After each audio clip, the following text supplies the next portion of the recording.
This is Chapter 8, Below Deck, of Out of Many Waters.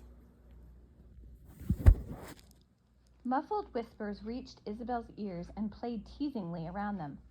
"Isabel! Isabel!" the whisper seemed to call her name, but she was too tired to listen and too tired to answer.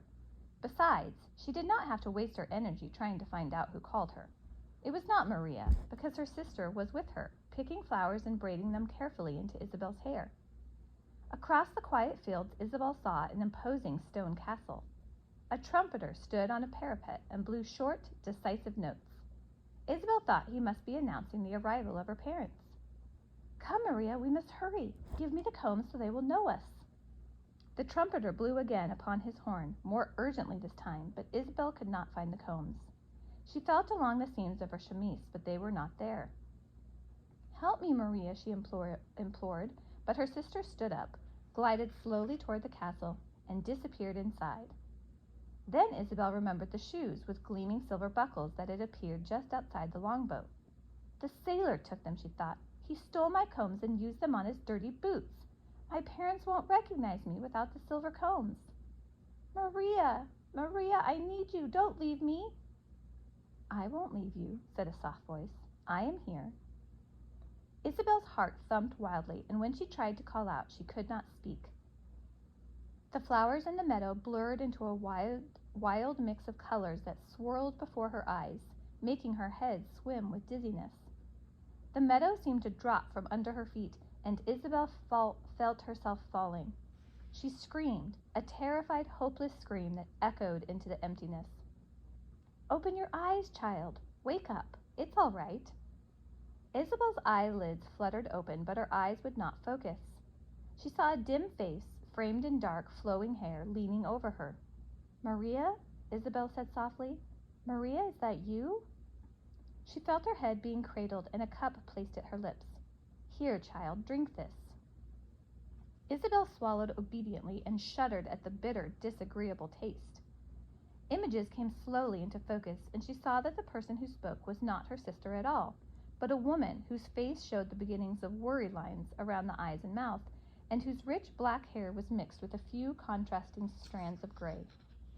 "I do not think I am the Maria for whom you call," the woman said, wiping a cool cloth across Isabel's forehead. "But I am Maria, nonetheless. I am Maria Levy, and I'm relieved to see you awaken from your fever. The herbs I mixed have a bitter taste, but see how they have helped?" A hint of pleasure turned into a small smile that curled around the corners of the woman's mouth. Isabel tried not to reveal her disappointment that this was not the Maria she had hoped to see. "Where am I?" she asked. She was lying on a straw mat, wearing just a chemise. Bundles and trunks were piled against the wall, and pots and utensils were stacked neatly beside them. Isabel's eyes began to adjust to the dim light, and she discerned other figures nearby. Small groups of people were clustered in every available space. Some spoke Portuguese, and others spoke in the guttural sounds of Dutch. The mixed din of conversation echoed about her. "You are below deck on the Dutch ship, the Vlak." "How did I get here?" Isabel asked. "The last thing I remember is the captain telling me that I must work for my passage." "You fainted on the deck. The captain carried on with a terrible bluster. We offered to care for you, and he agreed right away. Abraham Israel, the man who translated, carried you down here." "Was that this morning?" Isabel interrupted. "No, child, that was 2 days ago. You have been burning with fever and unaware of anything." 2 days? Isabel was astonished. The sailors she had overheard talked about having only 1 week. She had already lost 2 days of finding a way to escape them. She closed her eyes for a moment, feeling her own weakness, and wondered if she was wrong about their intentions. If any of the sailors intended to turn her over to the court of the Inquisition, they would not have let Abraham Israel carry her below deck to be cared for. Perhaps they were not talking about her. But then who were they plotting against? Maria Levy dipped a cloth into a pan of water and laid it gently on Isabel's forehead. Should she tell this Maria of the strange conversation? Perhaps she would understand its meaning. But Isabel had no reason to confide in her, and she understood so little of what she had heard, she did not think her story would make sense. She would keep her suspicions to herself until she knew for certain what the danger was. As Isabel became more alert, she noticed the sleeve of the chemise she wore. It was intricately embroidered with yellow thread, barely noticeable against the white linen cloth. Isabel froze. Her fear of losing the silver combs threatened her again. She reached for the side seam to be sure she was still not dreaming, but there was no mistake. The combs were not there. Maria Levy looked at her. "You must be wondering about the chemise. I dressed you in my daughter's clothes. Your back had a deep cut that was festering badly. I put a poultice on it, and already it is healing. I am convinced it was the source of your fever. Although there is very little water to spare, I washed your own chemise as best as I could. Your clothes are here under your head." Isabel's hands reached for the folded bundle, and she quickly found the chemise. Yes, the combs were still sewn into the seams. She held the garment close to her chest, as if she would never let it go. If she could feel the combs so easily, had Maria Levy also felt them when she washed it? But the woman said nothing, and Isabel decided her treasure was still safe. "There is something else here that I think belongs to you," Maria said as she reached for Isabel's burlap sack. "I am ashamed that my daughter took it. We were disappointed that she would take anything that hadn't been given to her. When you were found, we would felt certain it was yours." "Yes, it is mine. There is just a small amount of food in it, which was to last while I was hiding." Isabel pushed herself up on one arm, trying to get up, but the dizziness returned. Maria Levy eased her back down onto the makeshift pillow. "I do not want to be a burden to you," she said. "Tell the captain that I'm ready to work. I am not afraid to work, Senhora Levy. Just call me Maria. We are not very formal here." She brushed Isabel's hair off her forehead. "There is always time for work, child, so do not rush to it. You still need rest and quiet. Close your eyes now and sleep. When you awaken, you will be more ready to deal with things." The woman's words were comforting, and Isabel felt the tension in her body easing. She awoke several hours later, restored and clearly aware of what was going on around her. She remained still for a while to listen to the animated conversations of the families clustered together in the crowded hold. "There will be no schooling for a while, Davy. You'll help me set up a butcher shop in Amsterdam." "But I don't want to be a butcher," a voice protested. "I'm going to be an artist." "You'll be a butcher first, if you ever want to study drawing," the first man chuckled. "Artists earn about as much as Torah scholars." Laughter rippled across the group. Then the first man spoke again. "If only I could marry off Rochelle, but she's so spoiled, who would take her?" More laughter followed as a young girl's voice protested sharply. "I have no intention of marrying anyone unless I choose him myself." "How about letting Rochelle live with me when we get to Amsterdam, Asser? I can sell fancy needlework, but I'll need help with the baby, and in the evenings Rochelle can practice her sewing. She's got a talent for it." Isabel heard how easily the men and women talked with each other. Even the children were included. How different from Isabel's own experience, where children were isolated from adults. Nor had she ever seen so many women in such familiar and comfortable association with men. The only women she had observed were the few natives who brought fruit to the monastery in Bahia.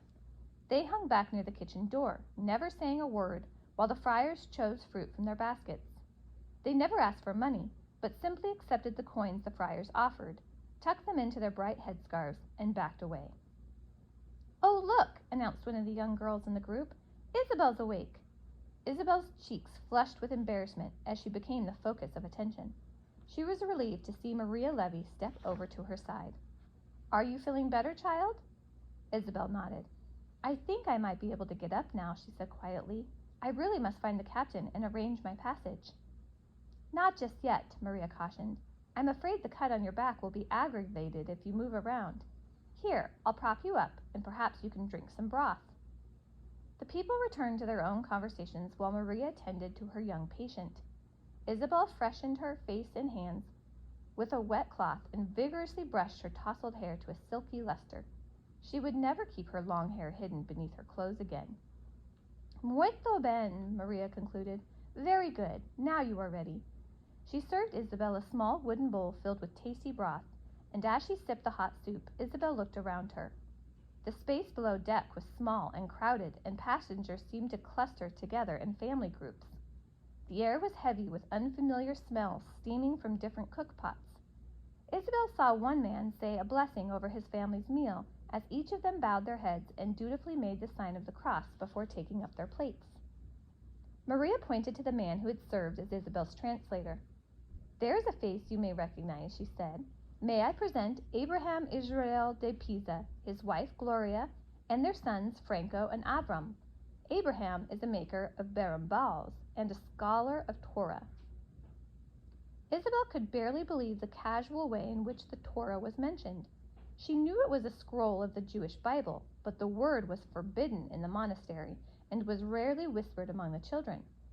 Now she knew that the families who had so readily come to her assistance were Jews, and yet they seemed unafraid to express their beliefs. If they had helped her because they thought she was one of them, that was more reason to be on her own as soon as possible. Abraham smiled the same sad, sympathetic smile that Isabel had seen before. "Correction," he said. "I am a scholar of Torah first, and a maker of musical instruments second."